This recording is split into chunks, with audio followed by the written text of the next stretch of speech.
Love जिहाद जो है ये वन साइडेड एक इनकी परंपरा है। अभी इनका बस चलेगा तो थोड़े दिन बाद जो है ये पेशाब जिहाद भी शुरू करेंगे। गुजरात में जो मुसलमान मरे थे या जो लोग मरे थे उनकी तुलना किससे की? कुत्ते से। तीनों जो किसान बिल हैं ये बेसिकली जो है जहर की पुड़ियाँ हैं और ये कह रहे हैं कि जहर पी लो, अगर जहर पीने के बाद 2-3 साल बाद अगर आपको पसंद ना आए तो इसमें थोड़ा परिवर्तन जिंदा रहे। तो मोदी जी की निगाह में चाहे वो किसान हो या मुसलमान हो या उनका कोई भी विरोधी हो, उसकी हैसियत जो है कुत्ते से बढ़कर नहीं है। दोस्तों आदाब, मैं अनीस अहमद खान है हिंद वॉइस के साथ मुखातिब हूँ।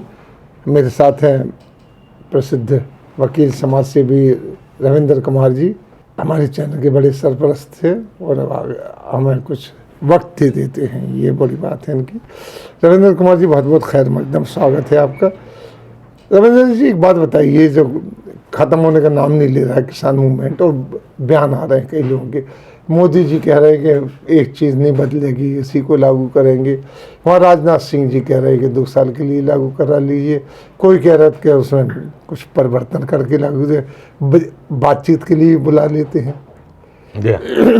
कई लोगों को इन्होंने, जैसे मोदी जी गुजरात में जाके संबोधित कराए, जगह जगह जाके वो किसानों को संबोधित कराते हैं, वो किसान नहीं निकलते हैं कि है कि नहीं है, जो बात नहीं मान रही। उन्होंने 2 करोड़ किसानों को पैसे दे दिए, 2-2 हज़ार रुपये।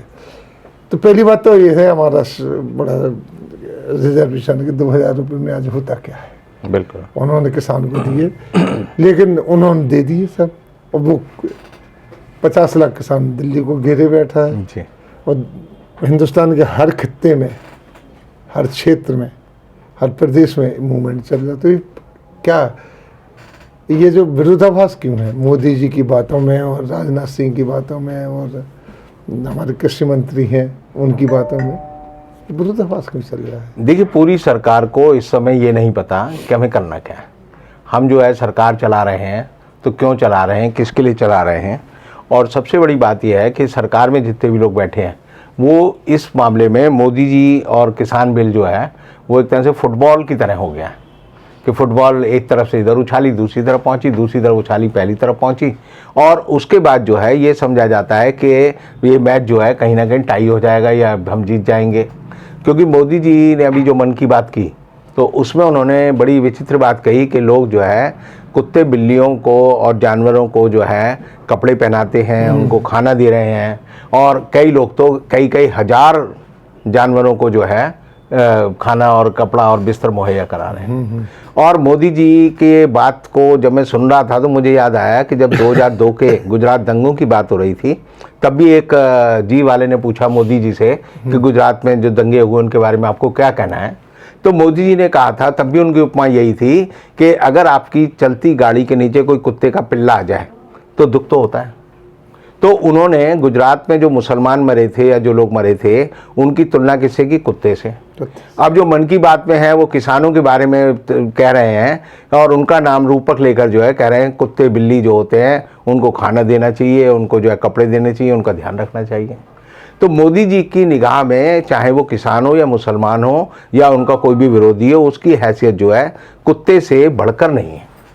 तो ये कुत्ते से जो उपमा ये करते हैं इसका मतलब ये है कि ये उन्हें मानवीय नहीं मानते, हिंदुस्तान का आदमी नहीं मानते, हिंदुस्तान का नागरिक नहीं मानते, और जो उनका ये सोच है नाम मानने का उसकी वजह से जो है समस्या खड़ी हो रही है। अब आपने देखा होगा कि राजनाथ जी ने अचानक ही कह दिया कि किसान जो है 2 साल के लिए जो है इन बिलों को लागू होने दें, और अगर उसके बाद लगे कि बिल जो है ठीक नहीं है तो इसमें परिवर्तन की बात सोची जा सकती है।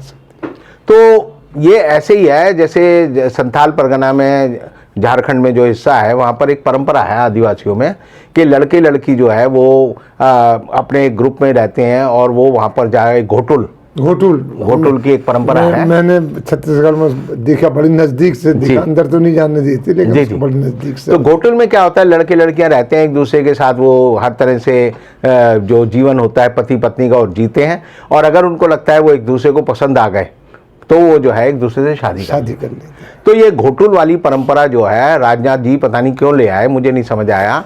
ये ऐसे है कि तीनों जो किसान बिल हैं ये बेसिकली जो है जहर की पुड़ियाँ हैं, और ये कह रहे हैं कि जहर पी लो, अगर जहर पीने के बाद 2-3 साल बाद अगर आपको पसंद ना आए तो इसमें थोड़ा परिवर्तन, जिंदा रहे तुम 2-3 साल। ये तो ऐसी याद है, जहर खाएगा तो ना मरीज रहेगा ना मर्ज रहेगा।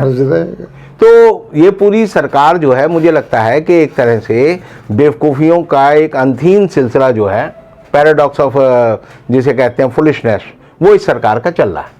अब मोदी जी है या आरएसएस है, आप देखिए सारे किम कर्तव्य विमूढ़ हो गए हैं। उनको बड़ा उम्मीद थी कि बरसात आएगी, ठंड पड़ेगी तो किसान जो है भाग जाएंगे। हाँ। और भाग जाएंगे क्या मतलब, वो दिल्ली का जो है दिल्ली से ऐसे गायब होंगे जैसे गधे के सिर पे से सींग। लेकिन किसान जो है वो जीवट है, उसका जो जीवन है वो तो चाहे वो खेत में रहे, खलियान में रहे, या अपने घर पे रहे, या दिल्ली के बॉर्डर पे रहे, उसके जीवन में कोई फ़र्क नहीं पड़ता। और उसको एक समझ आ गया है कि लड़ाई जो है मेरे जीने और मरने की लड़ाई है। किसान अपने जीने और मरने के लिए लड़ रहा है, और भारत सरकार जो है, लाखों किसान जो है हिंदुस्तान के आज सड़कों पर हैं, रास्ते में हैं, और भारत सरकार उनकी तरफ जो है एक तरफ भी बातचीत करने की हैसियत नहीं रखती आज के दिन। मैं कल गूगल मैप देख रहा था, तो गूगल ऐप में जो सैटेलाइट इमेजेस आ रही हैं, अगर आप उनको देखेंगे तो दिल्ली के आसपास सड़कों पर ऐसे ऐसे हर सड़क पर जो है लाल लाल लाल लाल डॉट ऐसे रेंगते हुए दिखाई देंगे जो दिल्ली की तरफ बढ़ रहे हैं। यानी दिल्ली में जितने किसान आज के दिन हैं, उससे ज़्यादा किसान रास्तों में हैं। रास्तों में कई रोके गए हैं और कई जगह रुके हुए हैं, लेकिन वो जो है सैटेलाइट इमेज में पूरी इमेज आती है कि यहाँ पर जो है 1000 ट्रक रुके हुए हैं, यहाँ पर 10,000 ट्रक रुके हुए हैं, यहाँ पर 2000 ट्रक रुके हुए हैं। ऐसी जो है गूगल, अगर आप कोई भी आदमी खोलेगा तो गूगल सैटेलाइट इमेजेस में ये आ रहा है, और उसे देख के लगता है कि दिल्ली को धीरे धीरे जो है ये किसान जो है घेर लेंगे, और घेरने के बाद जो है सरकार को मजबूर करेंगे कि वो जो है अपनी इस गलत हरकत को सोचे समझे और इसे वापस ले। एक बात बताइए, आपने कहा मजबूर करेंगे, तो क्या मोदी जी मजबूर हो जाते हैं किसी चीज़ से? क्योंकि इनकी हमने पूरी, अब देखिए जब से चीफ मिनिस्टर हुए, उसके पहले तो महामंत्री थे, कोई जानता भी नहीं था इनको, तो तब से अब तक ये तो कभी देखिए, यहाँ तक अटल बिहारी वाजपेयी ने क्या कहा था, राजधर्म निभाना पड़ेगा जी, तो उन्होंने माइक पे कहा था राजधर्म ही निभा रहा हूँ जी, बेशर्मी की इंतहा थी। मैं आपको कहना चाहूँगा कि भोपाली का एक बड़ा मौजू शेर है जी जिसमें उन्होंने कहा था कि गुल पे बैठी हुई तितली को उड़ाकर देखो, जी, गुल पे बैठी हुई तितली को उड़ाकर देखो, आंधियों तुमने दरख्तों को गिराया होगा। गिराया होगा जी। तो मोदी जी जो हैं वो जो है घास नहीं है जो हिल जाए या मुड़ जाए, वो जो है दरख्त है। तो दरख्त जो होता है एक हद तक तो वो खड़ा रहेगा, लेकिन अचानक फिर जो है आंधियां दरख्तों को ही गिराती हैं। हाँ बिल्कुल गिरा। तो मोदी जी अगर ये समझते हैं कि मैं बहुत बड़ा दरख्त हूँ, तो दरख्तों की किस्मत में अल्टीमेटली यही है कि जब आंधी चलती है तो वो उसको रोकने की कोशिश करता है, और जब नहीं रोक पाता तो टूट जाता है और गिर पड़ता है। तो अब जो है मेरा ये मानना है कि मोदी जी ने जो ये इमेज बनाई है, सेल्फ क्रिएटेड इमेज है कि मैं जो हूँ किसी चीज़ से डरता नहीं, मैं कभी झुकता नहीं, मैं कभी हार नहीं मांगता। तो आप देखिए कि मोदी जी अपने ही चक्रव्यूह में फंस गए हैं। फंस इसलिए गए हैं, आप जैसे पहले लड़ाई होती थी कि आप पहले किसी आदमी को भेज दें, वो जाकर बातचीत करें, फिर दूसरा कुमुक जाती थी वो बात करें, फिर तीसरा बात करें। तो अंत में जो है राजा जो है वो अपने आप को बचा कर रखता था, और वो इसे रखता था कि जब कभी ये हो कि भाई असफलता का ठीकरा किसके सर पे फोड़ना है कि ये हार क्यों हुई, तो उसके लिए एक आदमी होना चाहिए जिस पे आप ब्लेम गेम अपना शुरू कर सकें। अब क्या हुआ कि पहले तोमर साहब आए, फिर पीयूष गोयल साहब आए, फिर उसके बाद आपने देखा कि जो देश के गृह मंत्री हैं वो शाह आगे आए, फिर थोड़ी देर राजनाथ जी आगे आए, और राजनाथ के बाद अब सारा जो जिम्मा है पूरी लड़ाई लड़ने का, पूरी रणनीति बनाने का, पूरे इस आंदोलन को कुचलने का, वो मोदी जी के सिर आ गया। अब मोदी जी के सिर आ गया है तो मोदी जी जो है अब जो है खुद जो है शतरंज में माना जाता है कि जब बादशाह जो है शतरंज की बिसात पर आगे आ जाए तो शह और मात का ही खेल रह जाता है कि या तो शह होगी या मात होगी। अब सवाल ये है, एक ये बड़ा $1 मिलियन क्वेश्चन है, बहुत बड़ा, यानी अरबों रुपयों का सवाल है, एक तरह से कहो बेशकीमती सवाल है कि मोदी जी जीतेंगे या किसान जीतेंगे। हाँ ये तो अभी सवाल है। सवाल ये है, और ये सवाल हर आदमी के दिल और दिमाग में है। कोई किसी भी आदमी से पूछो वो यही कहता है जी, सवाल यही करते हैं जी आप बताओ जी क्या होगा। तो ये सवाल का जवाब जो है नियति को देना है, लेकिन जो है इस देश के 138 करोड़ लोगों में 80 करोड़ लोग जो है वो किसान हैं, और 80 करोड़ किसानों को पता चल गया कि हमारे साथ क्या धोखा हो रहा है। आज के दिन जो है वो धोखे को पहचान गया, और धोखे को पहचानने के बाद जो है मोदी जी के शब्दों पर उसे एतबार नहीं है। नहीं रहा, क्योंकि इनकी कई चीजें ऐसी हुई कि अखबार उठी, इन्होंने ही खुद उठाया। बिल्कुल बिल्कुल, क्योंकि मोदी जी जो कहते हैं, जैसे उन्होंने कहा कि भाई नोटबंदी कर रहा हूँ, काला धन खत्म हो जाएगा, वो नहीं हुआ। आतंकवाद खत्म हो जाएगा, आतंकवाद खत्म हो जाएगा। जीएसटी लगाया, बोला जी इससे जो है व्यापार आराम से, व्यापारी खुश हो जाएंगे।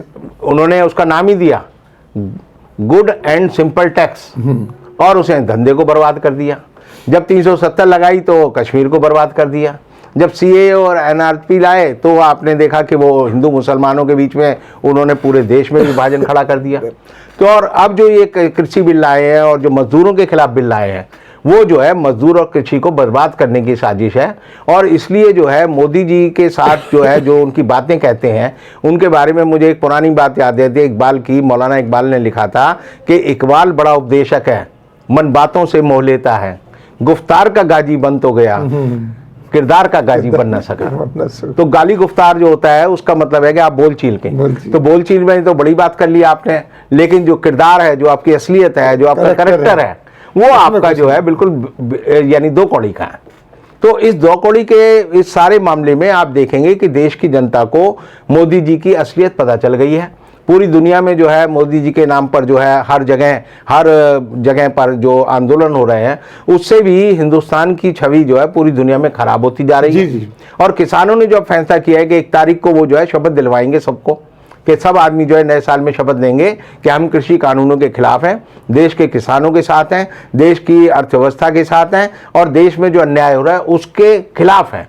तो ये जो शपथ ग्रहण का समारोह का जो कार्यक्रम किसानों ने 1 जनवरी को 2021 को रखा है, उससे मुझे लगता है कि अरबों लोग जो है इस मामले में, क्योंकि हिंदुस्तान की आबादी 138 करोड़ है, 100 करोड़ से ज़्यादा लोग जो है इस मामले में सड़कों पर उतरेंगे। और दिल्ली की मैं कहता हूँ दीवार पर यह बात लिखी होगी कि हम किसान के साथ हैं। और किसान के साथ होने का मतलब है कि आप देश की व्यवस्था के साथ हैं, देश के मजलूम के साथ हैं, देश के गरीब के साथ हैं। तो मोदी सरकार जो है लगातार जिस मंसूबे से चल रही है कि हम थकाकर इन्हें हरा देंगे, कि 2 दिन हराएंगे, 3 दिन ये बेचारे रहेंगे, ठंड में इनको दिक्कत होगी। जैसे कहते थे कि सर्दी आने दो, बरसात आने दो। बिल्कुल बिल्कुल, इनको ये था कि लेकिन किसान जो है वो उतना किराए का नहीं है, किराए का होता भाग जाता, किराए का होता तो भाग जाता। किसान तो अपने पैसे लेके आया है, अपने रसद लेके आया है, अपना खाना लेके आया है, अपने कपड़े लेके आया है, अपने परिवार को लेके आया है। यानी मैंने देखा 3-3 पीढ़ी के लोग, यानी माँ भी है, बाप भी है, बेटा भी है, बहू भी है, बच्चे भी हैं, पोते पोतियां भी हैं। और यहाँ तक मैंने ऐसे भी लोगों को देखा जो कि एनआरआई हैं, हिंदुस्तान से बाहर अमेरिका में रहते हैं, और वो हिंदुस्तान आकर क्वारंटीन पूरा करके फिर इस आंदोलन में शरीक हुए हैं।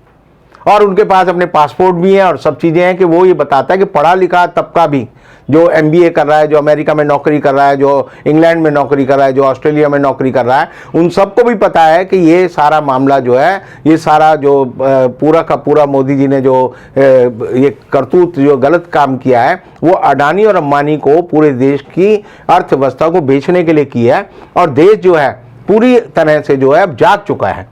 और जागने का मतलब यह है कि मोदी जी जिस तरह से वो भरमाने की कोशिश करते हैं, जैसे वो कहते हैं विपक्ष जो है राजनीति कर रहा है, विपक्ष जो इन्हें बहका रहा है, तो विपक्ष बहका रहा है, विपक्ष राजनीति कर रहा है। तो अगर किसानों की बात को समर्थन करना राजनीति करना है, तो मुझे लगता है कि मोदी जी राजनीति का कह भूल गए हैं। और उनकी सरकार का एक ही उद्देश्य है कि हिंदू मुसलमान का एक बस जो है झगड़ा है वो हमेशा पैदा किया जाता है। आपने देखा होगा उत्तर प्रदेश में जो कर दिया कि भाई जो है लव जिहाद पे, तो मेरे पास एक कल किसी से मैं बात कर रहा था, बोले लव जिहाद पे ऐसा क्या हो रहा है। मैंने कहा लव जिहाद जो है ये 1 साइडेड एक इनकी परंपरा है। अभी इनका बस चलेगा तो थोड़े दिन बाद जो है ये पेशाब जिहाद भी शुरू करेंगे कि हिंदुओं का जो पेशाब घर अलग होना चाहिए, मुसलमानों का पेशाब घर अलग होना चाहिए। फिर ये कहेंगे उस पेशाब घर में जो नालियाँ जा रही हैं वो भी अलग अलग होनी चाहिए, कि हिंदुओं की पेशाब की नाली अलग जाएगी, मुसलमानों के पेशाब की नाली अलग जाएगी। और तब ये कहेंगे कि देश में जो है क्रांति हो गई और देश जो है एक तरह से हिंदू की व्यवस्था में हमारा जो हिंदुस्तान है हिंदुत्ववादी हो गया है। और तब जो है हमें लगेगा कि ये जो लोग हैं इनका मानसिक जो कुंठा है, मानसिक जो इनकी गिरावट है, वो पूरे देश पे लागू करना चाहते हैं। लेकिन किसानों के आंदोलन ने इनके सारे मंसूबों को चूर चूर कर दिया। बहुत बहुत शुक्रिया आपका रविंदर जी। अगले अंक में फिर मुलाकात होगी रविंदर जी के साथ, तब तक के लिए दीजिए हमें इजाजत।